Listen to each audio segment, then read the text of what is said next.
안녕하세요. 하신사이버대학교 학생 여러분 반갑습니다.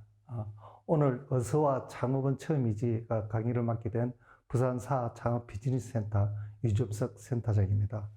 오늘 강의할 내용은요, 어떤 창업 트렌드가 앞으로 소비 트렌드가 어떻게 바뀌고 있는지 이런 거에 대해 알아보도록 하고요. 두 번째는 이제 창업 아이템을 선정할 경우에는 어떻게 선정해야 될 건지 알아보고, 다음 세 번째로는 창업을 위해서 우리나라의 고유 문화 콘텐츠가 어떤 게 있는지 알아보도록 하겠습니다. 창업 트렌드에는 소비 트렌드가 있고요. 다음 요즘 이제 디지털 시대에 부업을 많이 하고 있습니다. 이런 디지털 프로 부업러들이 어떻게 활동하고 있는지, 그리고 소상공인들이 어떤 실태에 놓이가 있는지 한번 알아보도록 하겠습니다. 소상공인 트렌드는 이 해마다 소비 트렌드가 발표되고 합니다. 연구원에서. 2021년도 소비 트렌드는 아무래도 코리아 팬데믹으로 인해서 발생된 트렌드인데요. 주로 공감대 형성에서 볼 수가 있습니다. 이런 공감대는 어떻게 형성되느냐 하면은, 우리가 코로나 팬데믹으로 인해서 바깥을 못 나가고 있잖아요. 그리지안으로. 그래서 개인의 건강이라든지 가족 구성원이라든지 이런 거 어떻게 형성해 나갈까라는 위기의 탈출을 위해서 문제 능력을 발휘해 나가는 공감력을 가지게 됐습니다. 다음 두 번째는 바깥에 나가지도 못하고 구매하기도 바깥 활동을 할 수 없으니까 이런 라이브 커머스, 온라인으로 주고 팔고 정보를 공유하는 라이브 커머스가 상당히 활성화되어 있습니다. 이런 라이브 커머스를 통해서 같이 또 연동되는 게 집에 앉아서 온라인으로 주문하는 주문 서비스가 많이 활성화됐습니다. 그에 따라서 또 배송 문화가 라이드들이 많이 발생됐죠. 이런 트렌드가 흘러갔고, 그 다음으로 이제 이런 집에서만, 홈에서만 거주하다 보니까 건강이라든지 웰빙에 상당히 관심을 두게 된 계기가 됐습니다. 그래서 2021년도는 이런 소비 트렌드가 흘러갔습니다. 그럼 22년도는 앞으로 어떻게 변해갈 건가를 한번 보시면요. 가족 구성원이 정전에는 핵가족에서, 대가족에서 핵가족, 그다음 1인 가족으로 변했습니다. 그래서 이런 가족 구성은 하나하나가 다시 하나의 개인 사업으로 지금 볼 수가 있습니다. 개인이 어떻게 살아가야 하는지 하는 환경에 대한 나노 사회가 이제 형성되어 있는데요. 이런 나노 사회 형성되다 보니까 본인이 필요한 욕구를 어떻게 충족할 것이냐에 따라서 이런 구매하기 위한 정보라든지, 다음 시간이라든지, 인맥이라든지 이런 걸 통해서 물건 사거나 서비스를 확보하기 위한 득템력이 하나의 컨텐츠가 되어 있습니다. 다음으로는 이제 즐겁게, 요즘 아피치코 생활하지만 집에서 홈 트레이닝뿐만 아니고 또 즐겁게 할 수 있는 방법이 없을까 해서 이런 헬스 플러스 개념이 많이 도입되어 있습니다. 그래서 집에서 트레이닝을 하더라도 혼자 하는 게 아니고 여러 개 같이 할 수 있는, 라이브로 할 수 있는 방법이라든지 이런 건강 프로그램들이 많이 개발되어 있습니다. 그 다음에 이제 구매를 하더라도 내만 구매 아니고 공동 구매, 여러 사람들이 같은 취향을 가진 사람들끼리 구매를 하는데, 이런 좋아요 구매가 뭐냐면 공동 구매로 이루어집니다. 공동 구매를 하게 되면 이 가격이라든지 이런 게 저렴하게 할 수가 있거든요. 그래서 좋아요라는 거는, 이런 거는 공동 구매를 위해서 많이 형성되어 있습니다. 그 다음으로 이제 트렌드가 변하는, 달면서 요즘 바깥 활동을 많이 할 수가 없으니까 수입을 다민화할 수 있다는 거죠. 머니러시라고 해서. 그러니까 투자를 요즘 주식 투자도 많이 하고 코인 투자를 많이 합니다만은, 주식 투자나 코인 투자를 잘 하셔야 될 게 전문성이 있어야 됩니다만은, 이런 주식 투자라든지 투자비라든지 레버리지라는 거는 내가 남의 물건을 이나 기계를, 장소를 빌려서 내가 하는 겁니다. 예를 들어 물건이 다른 사람 내가 대행 판매를 해준다든지, 안 그러면 장소를 빌려서 내 그 사업 비즈니스를 해서 수익을 창출을 한다든지, 이런 거를 레버리지 수입으로 해놔서 수입을 다변화할 수 있는 방안도 검색을 하고 있고요. 그 다음에 이제 앉아서 요즘 하더라도, 온라인에 하더라도 실질감 있게 할 수 있기 위해서는 메타버스라든지 가상 인플루언서들을 활용해서 홍보 효과라든지 이걸 올리고 있습니다. 그 다음으로는 이제 도시시골인데요. 뭐 바깥에 나가서 많이 활동을 못 하다 보니까 이 도시에서도 시골의 소박함을 느끼기 위해서 하는 건데요. 뭐 대표적인 게 보면은 옥상 그 정문이 있죠. 정문이 있고, 다음 요즘 또 주말 농원을 많이 하고 있습니다. 농장을 운영을 한다든지 이런 게 이제 도시 시골이라고 볼 수가 있습니다. 그 다음에 스토리텔링 자본인데 온라인을 하다 보면 자기 위주로 다 형성하게 되어 있습니다. 그래서 이런 자기를 알릴 수 있는 이 스토리텔링을 나레이티브라고 하거든요. 자기만의 역량을 가지고 스토리를 만들어서 홍보를 하게 되는데 SNS상이나 유튜브 상에서 보면은 이런 홍보 영상이 노출에 따라서 수익도 창출이 되죠. 이런 부분이 새로운 트렌드, 올해 트렌드로 보시면 될 것 같습니다. 자, 그 다음으로는 프로브 업무가 있습니다. 프로브 업무는 요즘 디지털 시대에서 자기가 어떤 수익 창출을 하거나 하기 위해서 여러 가지 부업을 하시게 되어 있는데요. 그 기반이 되는 것이 스마트폰과 사물 인터넷입니다. 이렇게 할 수 있는 것 중에 하나가 시테크역이 있습니다. 시테크는 퇴근 후에 자기가 혼자서 주말이나 심야 시간을 위해서 할 수 있는 건데요. 그 중에 장점이 뭐냐면 누구나 언제든지 자기가 할 수 있는 그렇게 대행을 한다든지 하는 거 그냥 수익을 창출할 수 있다는 거. 좀 애로사항이 있다면은 자기 전문성을 안 가지면은 시간 단가 잡다든지 이렇게 해서 뭐 문서 편집을 한다든지 이런 노동 수입이 많이 투자를 하게 되어 있습니다. 두 번째로 이제 치테크인데 자기 취미와 재능을 가지고 할 수가 있습니다. 그 중에서는 지갑이라든지 장갑이라든지 본인이 손재주로 만들어서 판매해서 하는 건데 이걸 우리가 일반적으로 굿즈라 그러죠. 굿즈를 만들어서 판매할 수가 있는데 장점은 뭐냐면 자기 글재주라든지 지식 능력을 발휘할 수 있는 거고요.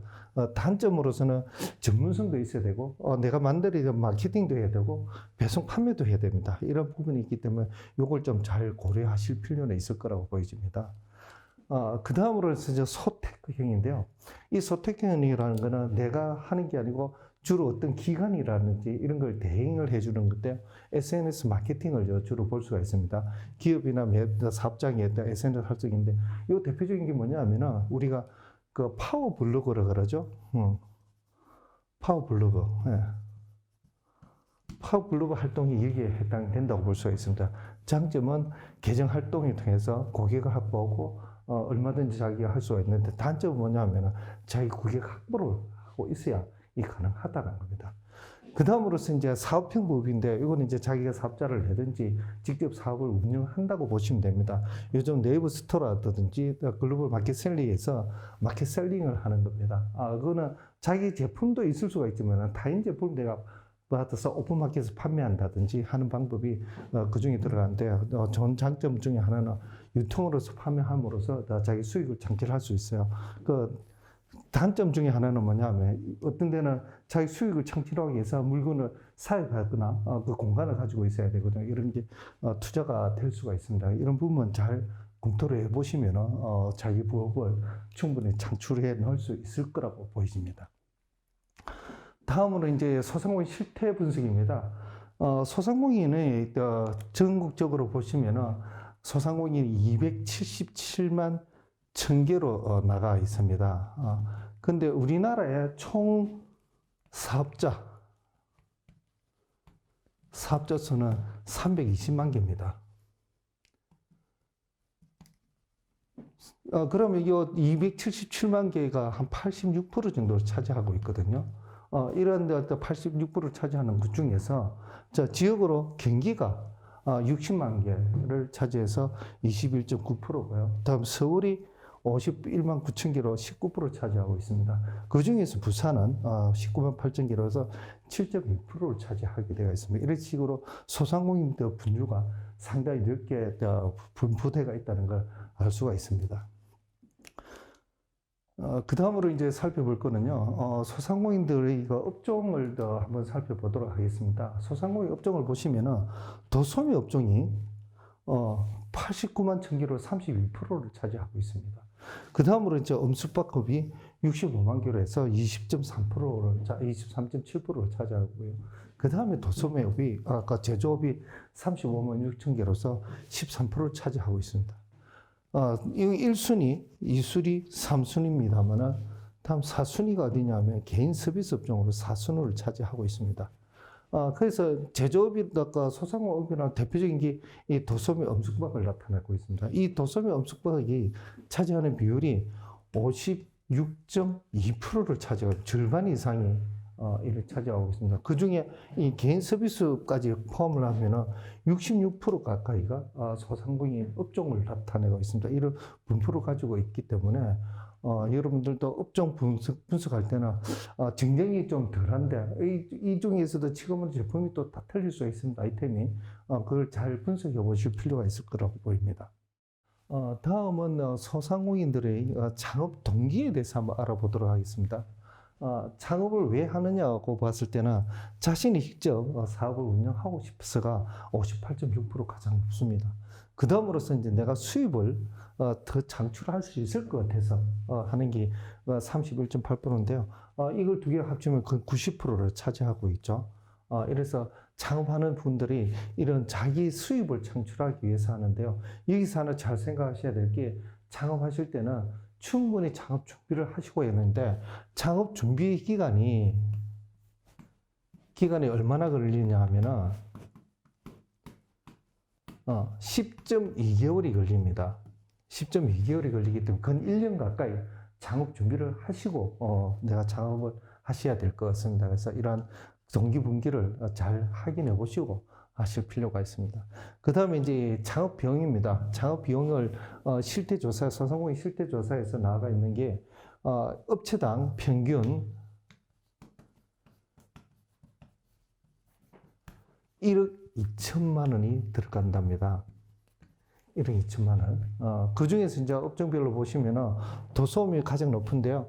여기서 지금 초록색을 나타내는 게 1억 이상입니다. 1억 이상이고, 이 보라색을 나타낸 게 1억 미만 5천만 원 이상입니다.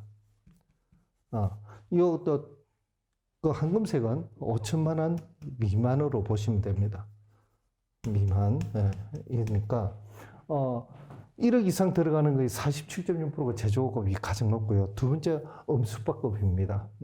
다음 세 번째는 이제 36.2%로 도소매 업종인데요. 주로 용도를 보시면은 제조업은 우선 공장이 있어야 되겠죠. 공장과 장비가 들어가야 됩니다. 그래서 높은 비용을 차지할 수밖에 없고요.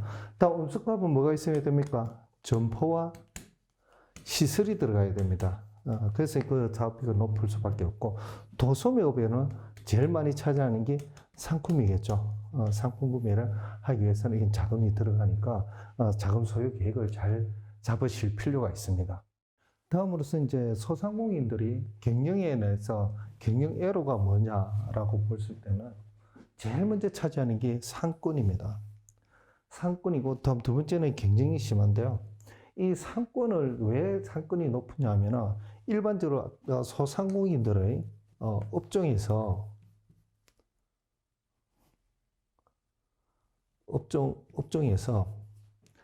점포 창업이 온라인 창업이 있습니다. 온라인 하시는 분들이 7.1%를 차지해요. 그럼 나머지 92%는 점포 창업입니다. 점포하기 위해서는 상권이 있어야 되겠죠. 상권이 있다는 건 점포 입지도 있어야 되고, 다음 입지도 있어야 됩니다. 이래서 점포 입지를 차지하게 될 수밖에 없거든요. 근데 여기서도 우리가 봤을 때 온라인에는 상권이 필요 없을까요? 상권이 필요합니다. 어디에 자기가 쇼핑몰을 운영한다 하면은 어디에 입점할 건지 입점이 줘야 되겠죠. 자, 이것도 역시 마찬가지 상권으로 볼 수가 있습니다. 그래서 소상공인들이 이 사업의 성공률을 따질 때는 상권이 70%를 차지합니다. 상권이. 그래서 상권의 입지 세대가 가장 영향을 크죠. 그 다음에는 경쟁력이 그 두 번째로 영향을 미칩니다. 이런 식으로 소상공인 경영 애로사항에서는 상권과 경쟁력, 그렇게 상권 이전에 창업 조사를 열심히 잘 하셔야 됩니다. 앞으로 이제 소상공인들이 하고 있는 사업 중에서 앞으로 희망하는 게 뭐냐라고 봤을 때는 제일 먼저 차지하는 게 자금 지원 사업입니다. 자금 지원을 해달라. 두 번째는 이제 세제 지원을 해달라는데 여기 거의 다 같은 맥락으로 보시면 됩니다. 그럼 정부에서 자금을 지원을 어떤 식으로 해줄 수 있느냐라고 봤을 때는 크게 두 가지를 볼 수가 있습니다. 사업화해주는 방법이 있습니다. 요거는 이제 사업을 지원해주는 거거든요. 다음에 융자라 해가지고 대출해주는 방법이 있어요. 대출해주는 방법인데 이 사업화라는 뭐냐? 아이템 개발이에요. 쉽게 말하자면은 아이템 개발은 신사업이나 신규라든지 아이템 개발하는 데는 창업 비용을 지원을 해줍니다. 그러니까 근 70%에서 80%를 자금을 지원해 줍니다. 자, 융자는 뭐냐면 대출이에요. 대출이기 때문에 요거는 본인의 신용이라든지 조건이 맞아져야 대출을 받을 수가 있습니다. 그러니까 요거는 이제 사업 계획이 잘 서지야 되겠죠. 사업 계획을 작성했어야 됩니다. 이런 방법을 할 수가 있고요. 세제 지원은 일반 소상공인들의 매출이 발생하게 되면 매출에 따른 수익이 나오겠죠, 그죠? 수익에 따른 소득이 발생하게 되면 소득에 따른 세금을 내게 되어 있습니다, 그죠? 그러니까 이런 세금을 좀 절약해달라라는 것이거든요. 그래서 이런 소상공인들의 희망 정책 중에서 자금에 관련된 게 가장 높습니다. 이거는 중복이기 때문에 1순위, 2순위로 나타나고 있습니다. 이런 소상공인들이 제일 관심사 가는 게 자금과 세제입니다. 두 번째는 이제 창업 아이템 선정입니다. 창업 아이템은 아이템 선정을 어떻게 할 것이며 아이템 선정하려면 유망 아이템이 어떤 게 있고 그럼 아이템을 개발하려면 어떻게 개발할 건지에 대해서 한번 알아보도록 하겠습니다. 먼저 창업 아이템에 대해서 한번 살펴보면요.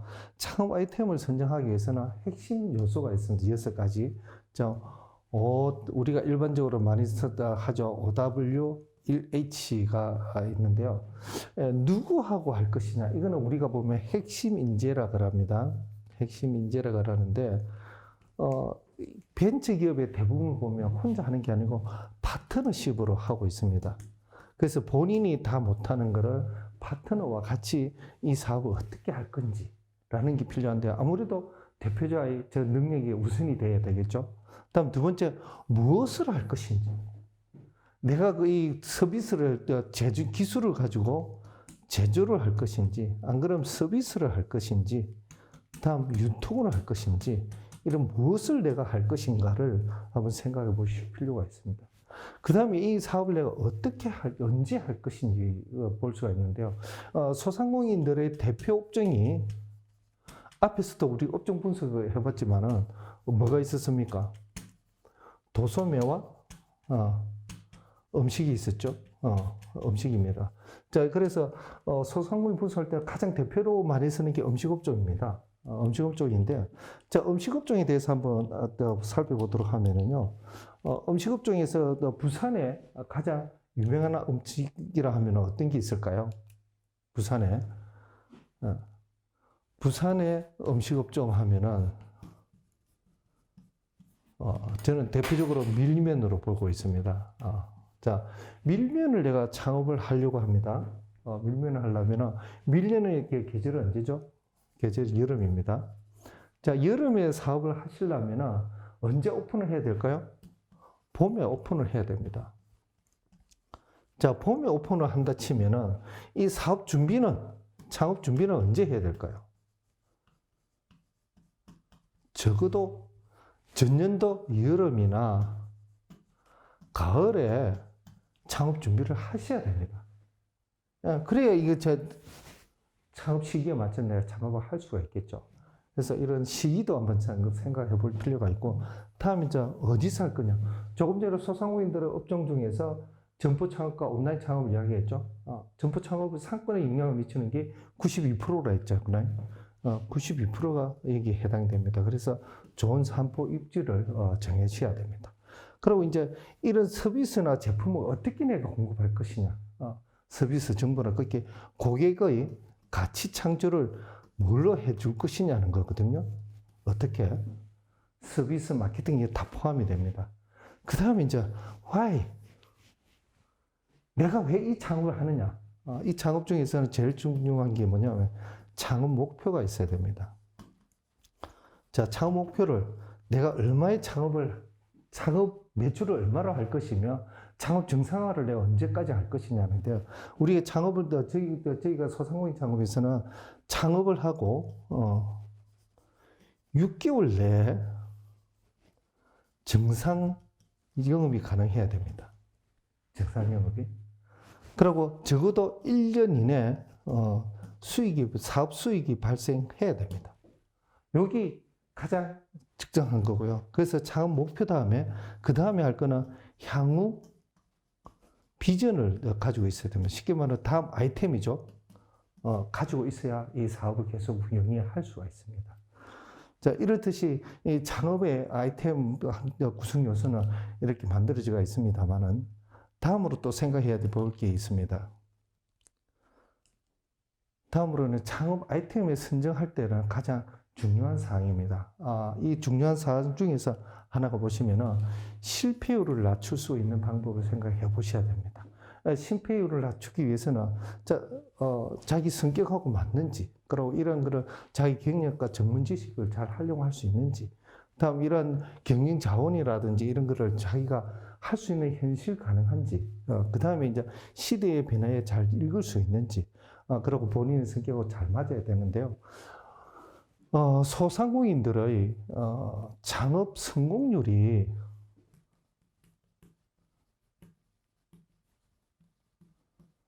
몇 프로냐 하면은 30%를 차지합니다. 창업 성공률이. 그럼 창업 성공률 30% 중에 어떤 요인이 있느냐 하면은 사업을 경험해 본 사람, 경험자가 10% 해당됩니다.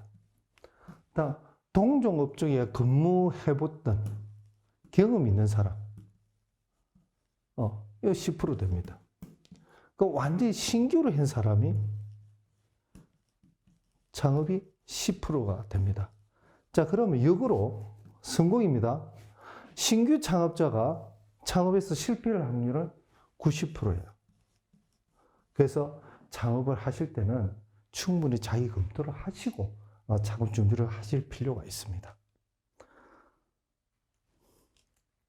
다음으로 이제 창업 아이템 선정 절차입니다. 창업 아이템을 우선 하려면은 본인이 관심 있는 아이템을 충분히 정보를 수집해 보셔야 됩니다.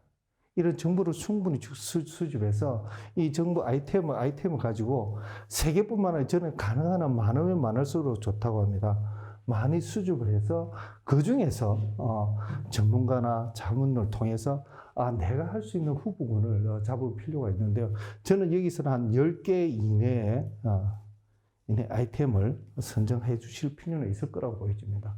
자, 그렇게 해서 이 후보군별로 아이템 수익성이 어떻는지, 성장성이 어떻는지 해서 사업 타당성을 검증해보고 그 다음에 분석된 데이터를 가지고 하는데 이때 되면 한 3개에서 한 5개로 축소를 할 수가 있습니다. 그래서 이런 창업 아이템을 잘 선정을 해서 살펴볼 필요가 있습니다. 그 다음에 이제 창업 아이템을 선정할 때 이제 고려해야 될 사항인데요. 우선은 본인의 적성하고 맞는지 잘 볼 수가 있는데 내 선천적인 역량도 많이 따집니다.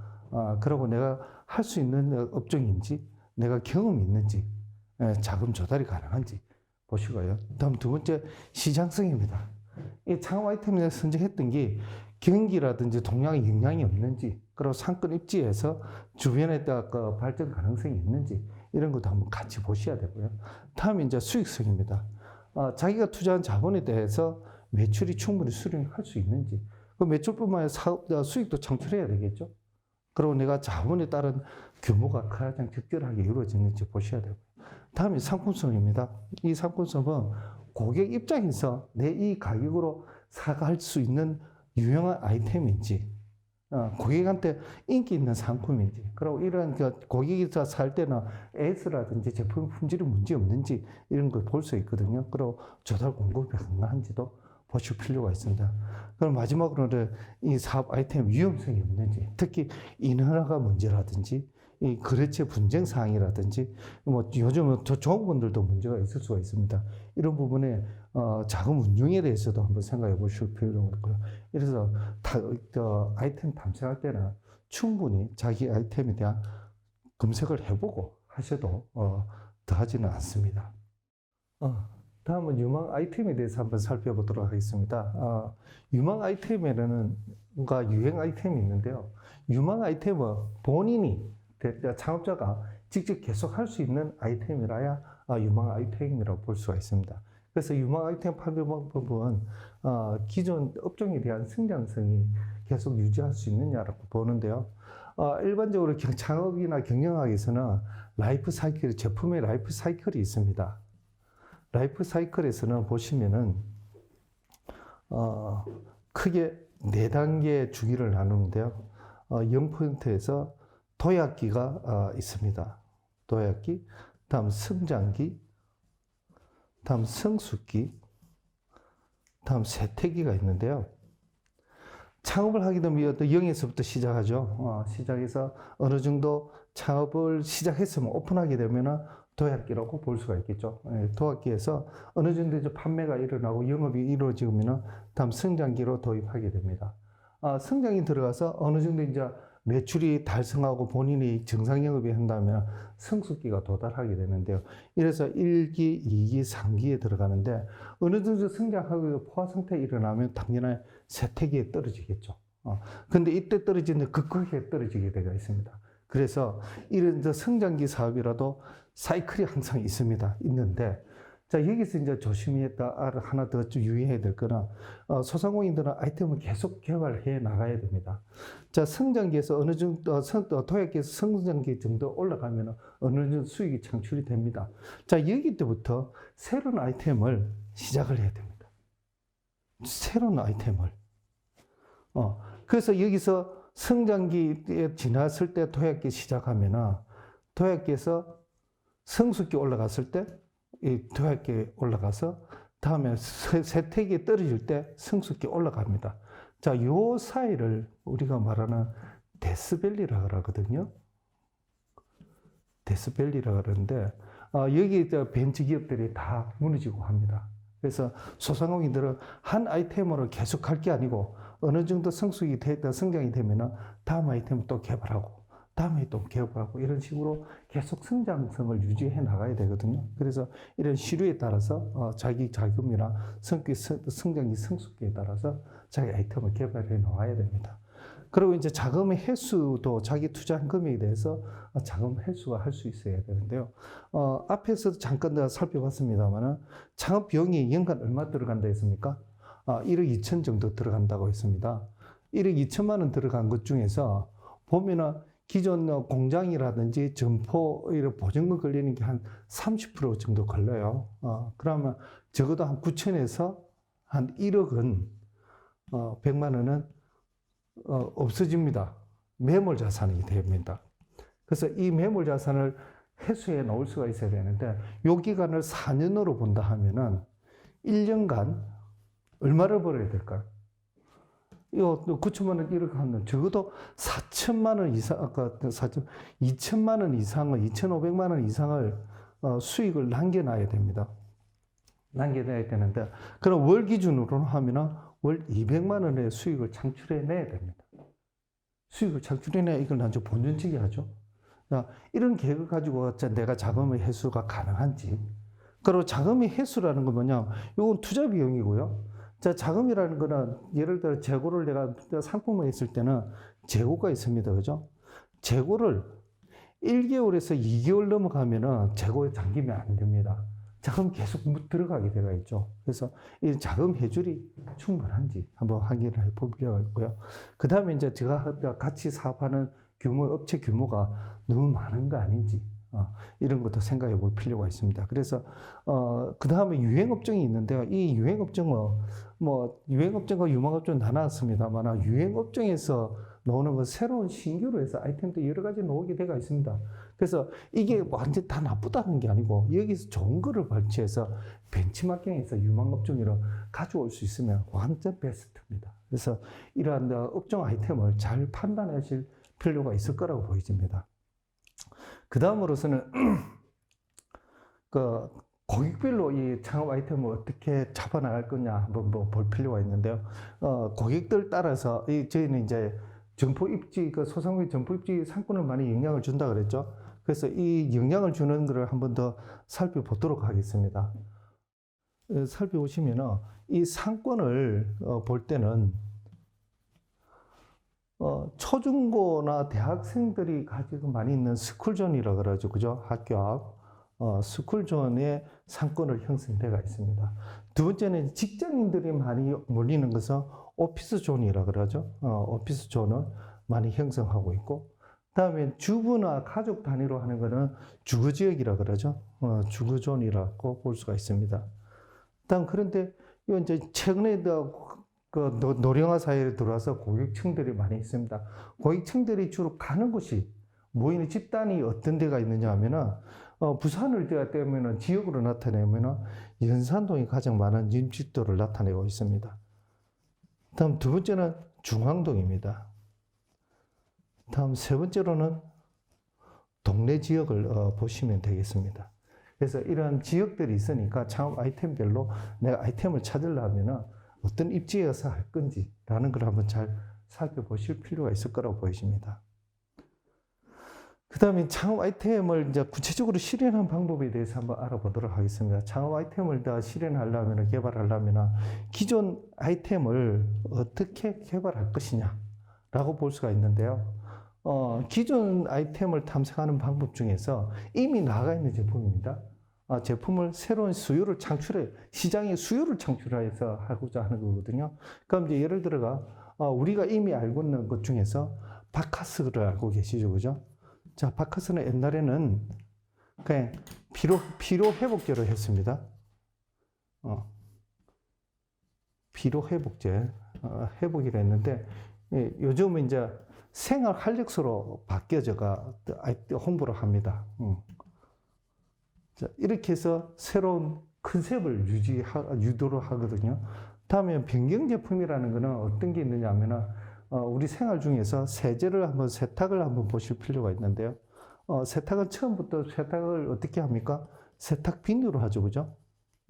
자, 세탁 비누를, 세탁기가 놓음으로 해서 뭐로 바뀌집니까? 분말 비누가 나오기 시작합니다. 분말 비누에서 요즘 세탁 기능이 세탁기의 변화로 인해서 액체 비누, 액상 비누가 나오기 시작합니다. 이래서 같은 아이템인데 분명히 다 변경대가 나옵니다. 이렇듯이 변해지고요. 신제품이라는 하면은, 자, 옛날에 저희가 그 음악을 들으면 집에서 전축으로 듣다가 들고 다니면서 듣는 게 뭐라 했습니까?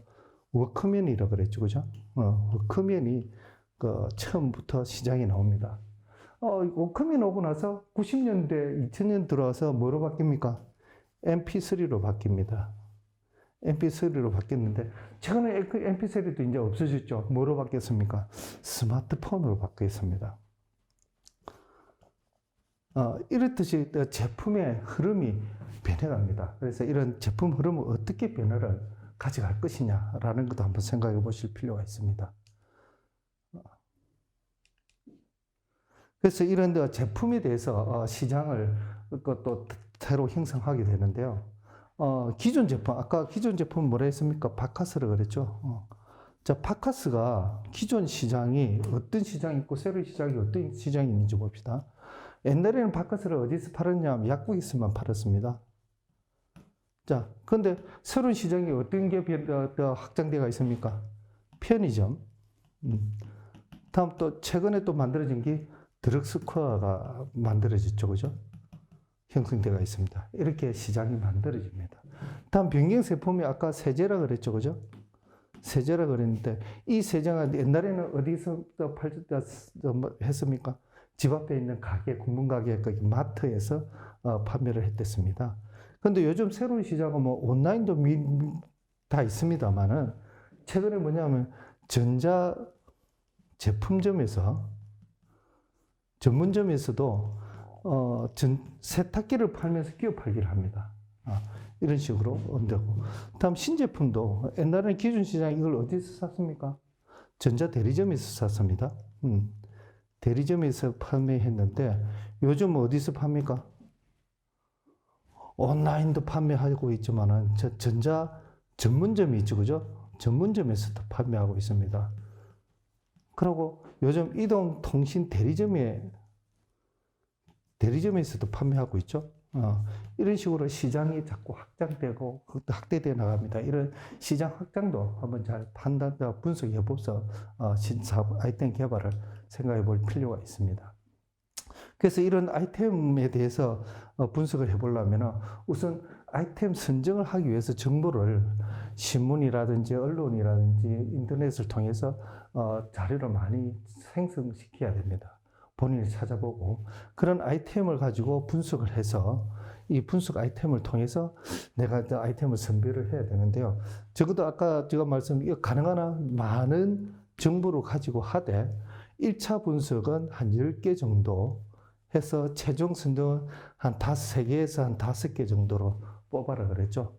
자, 그 중에서 이제 마지막 최종할 때는 OX가 2분법을 하거나 안 그러면 3점이나 5점, 7점 척도로 해서 점수화를 시켜서 내가 선정하는 방법이 순위를 정하면 되겠죠. 그러니까 순위를 정하실 필요가 있습니다.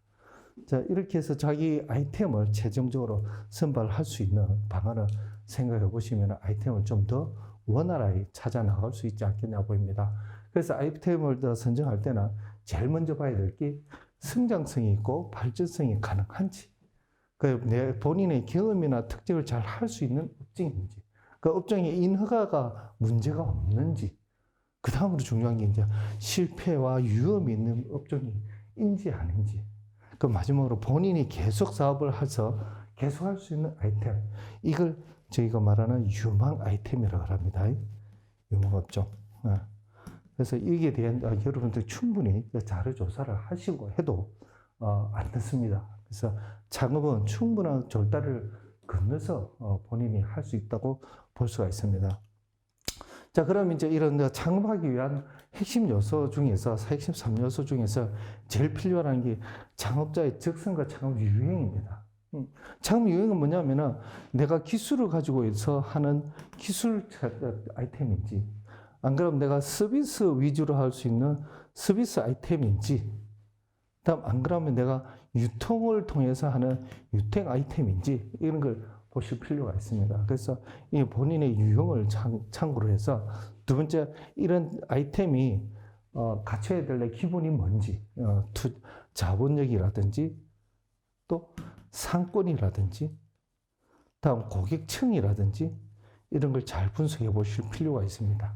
그래서 이 제품과 시장이 잘 조화를 이뤄야 유망 아이템으로서 계속 사업을 운영한다고, 창업하실 수 있다고 보시면 될 것 같습니다. 그래서 이러한 창업 아이템을 하기 위해서는 여러 가지 몇 번을 찾아봐도 무리가 없습니다만, 창업을 위한 기본 원칙으로서는 우선 경쟁 업체보다 내가 가지고 있는 경쟁 우위를 가질 수가 있어야 돼요. 경쟁 우위를 가져서 내가 계속 운영할 수가 있는데, 첫째 문제는 경쟁 우위가 있어서 현장에서 어떻게 운영되고 있는지를 현장 체험을 해보셔야 됩니다. 충분히 현장 체험을 해보고, 그리고 본인의 적성에 맞는 사업 규모를 만들어 가실 필요가 있거든요. 그리고 이 아이템이 유망 업종인지 유행 업종인지 분단해서, 유행 업종은 꼭 하지 말라는 아닌데 본인이 살고 있는 아이템을 유행 업종에서 좋은 거는 받아들여서 벤치마킹해서 가져가실 필요는 있습니다. 그리고 본인이 사업 조건에 맞는 사업 아이템인지 한번 더 검토를 하신다면 충분히 자기 아이템을, 성공적인 아이템을 발굴해 나갈 수가 있습니다. 다음으로서는 이제 마지막으로 우리 한국인의 창업 문화 콘텐츠 한번 알아보도록 하겠습니다. 제가 이제 내세우는 것 중에 제일 큰 게 우리나라의 지금 문화가, 그러니까 창업 문화가 활성화되고 문명이 발달된 이유 중에 하나가 이 두손 문화입니다. 이 두손 문화를 뭐를 나타낼 수가 있느냐 하면, 우리나라에 지금 가장 강력한 게 IT 문화죠. IT 산업이 왜 성장했느냐라고 봤을 때는 우리 생활 습관 중에 하나가 있습니다. 뭐냐면 우리나라 식생활에서 가장 많이 쓰고 있는 것 중에 여러분들이 가지고 있는 젓가락입니다. 자, 젓가락을 사용하는 나라가 전 세계에 몇 군데가 있습니까? 중국과 다음 일본, 다음 우리나라가 있습니다. 자, 이 중국과 일본, 우리나라가 있는데 이 젓가락도 사용 용도라든지 재질이라든지 사용 방법이 다 틀립니다. 이거에 대해서 한번 살펴보도록 하겠는데요. 자, 중국에서는 젓가락이 어떤 식이냐면은 길고 뾰족합니다. 길고 뾰족하죠. 다음 이제 일본의 젓가락은 어떠냐면 끝이 뭉텅합니다. 뭉텅하고요. 자, 우리나라 일반적으로 가지고 있는 건 다 아시죠? 생략하고 넘어가고. 그래서 중국 사람이 길고 뾰족한 긴 이유가 뭐냐면 다문화 대가족이다 보니 반찬을 짓기 위해서 긴 젓가락이 필요할 수밖에 없습니다. 그래서 집어와서 반찬을 집어 목적으로 중국 젓가락을 사용하고 있고요. 일본에는 주로 우동 문화가 발달되어 있습니다. 그러니까 우동을 먹기 위해서는 끝이 뭉텅해야 됩니다. 뭉텅한 젓가락을 사용하고 있고 우리나라는 또 사용하고 있습니다. 그럼 재질은 주로 나무나 플라스틱이 주로 되어 있습니다. 근데 우리나라는 여기 또 플러스 뭐가 있습니까? 스덴 젓가락이 있습니다. 요거인데요. 다음 사용 방법을 이제 봅시다. 중국은 반찬을 덜어서 공기에 담아서 퍼먹죠.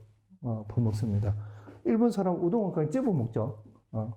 우리나라 사람은 젓가락을 어떻게 사용합니까? 주로 반찬을 찝어 먹거나 할 때는 모든 걸 젓가락 가지고 사용합니다. 특히 콩자반을 젓가락과 묻죠. 그것도 어떤 젓가락? 쓰던 새 젓가락이 타우닝으로 생겼습니다. 그죠? 그걸 내가 집어 먹습니다. 우리나라 젓가락 하는 거를 보면 서방에서 보면 놀래버립니다. 어떻게 저래 사용할 수 있어? 그게 다 우리 미천이 되어 있는 게 이 젓가락이 IT 문화로 흘러가는 겁니다. 그래서 우리나라의 IT 문화가 이 손가락으로 인해서 이루어졌다. 이렇게 생각해도 과언은 아닙니다. 다음 두 번째는 이제 권리 없는 이웃인데요. 우리나라 이웃사촌이라고 그러죠.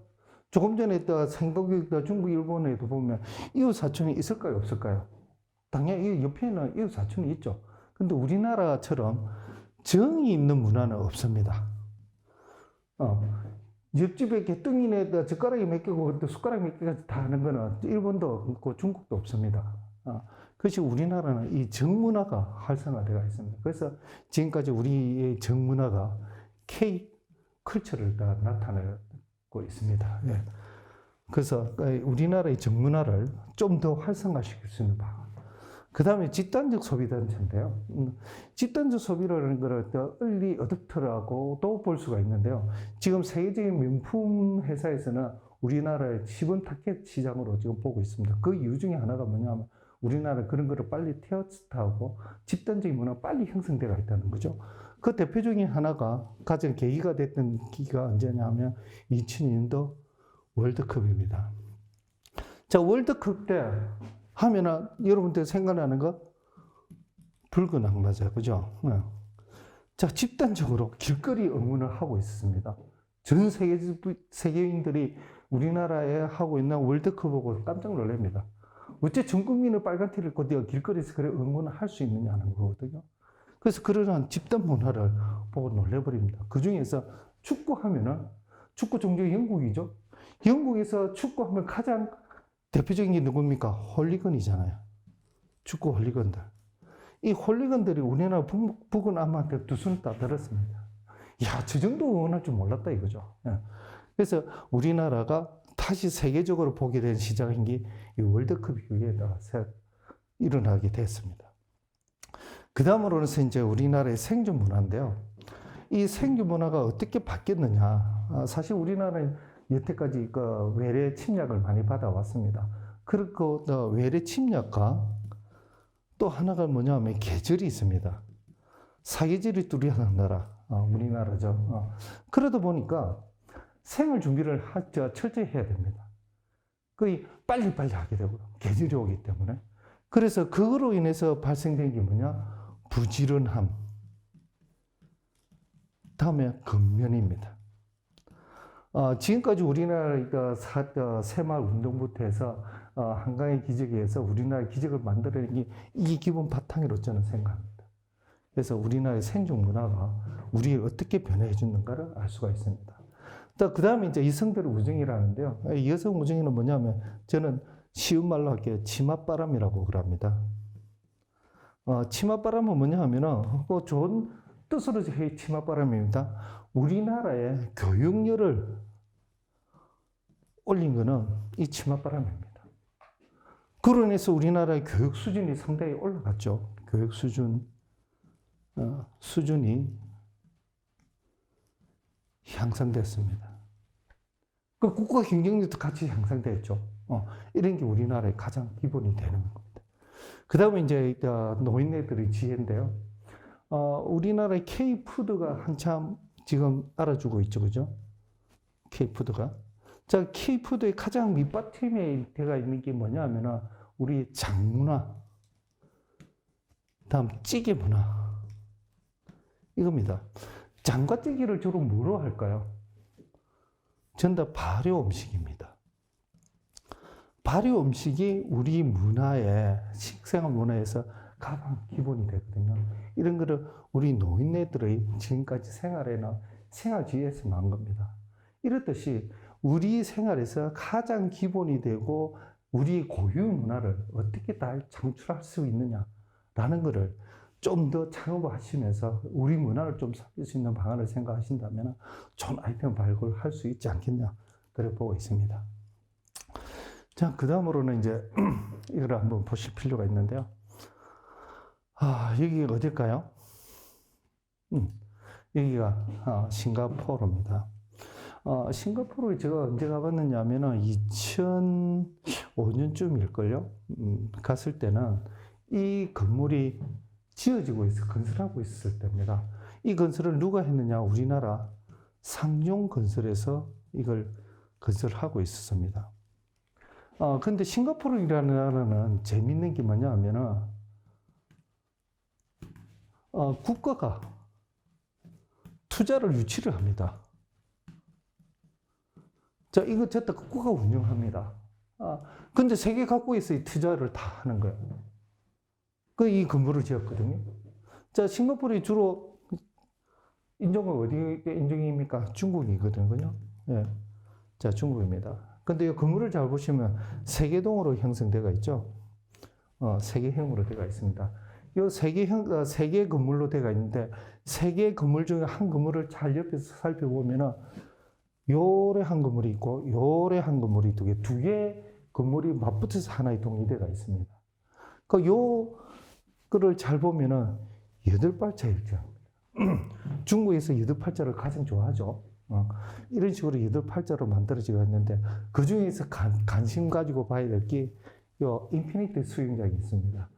이 수영장은 바로 수영장 벽에서 이 호수를 다 볼 수가 있습니다. 그래서 상당히 뷰가 좋은데요.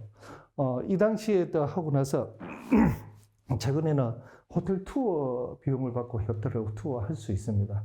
여러분들도 이런 좋은 뷰에 가서 하실 수 있도록 창업에 대한 관심을 가지고 창업비용을 많이 수익을 내서 이런 데도 한번 가보시라 싶어서 제가 이걸 또 보여드렸습니다.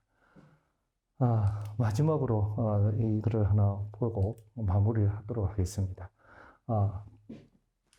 꿈과 열정이 최고의 인생의 미치입니다. 꿈과 열정. 그 꿈만 가지지 말고 실질적으로 본인이 가서 행해보면은 그게 자기의 미친이 되는 거예요. 생각만 가지지 말고. 그 창업하시는 분들이 근 90%가 생각만 가지고 창업을 합니다. 현장에 나가보고 자기 계획서를 써보지가 않고요. 그래서 본인이 창업하려면은 창업을 생각만 하는 게 아니고 현장에서 보고 그에 대한 사업 계획을 만들면은 충분히 창업에 대한 성공적인 창업을 할 수 있을 거라고 저는 기대를 합니다. 이상과 같이 오늘 창업의 특강 의사 창업을 마치도록 하겠습니다. 감사합니다.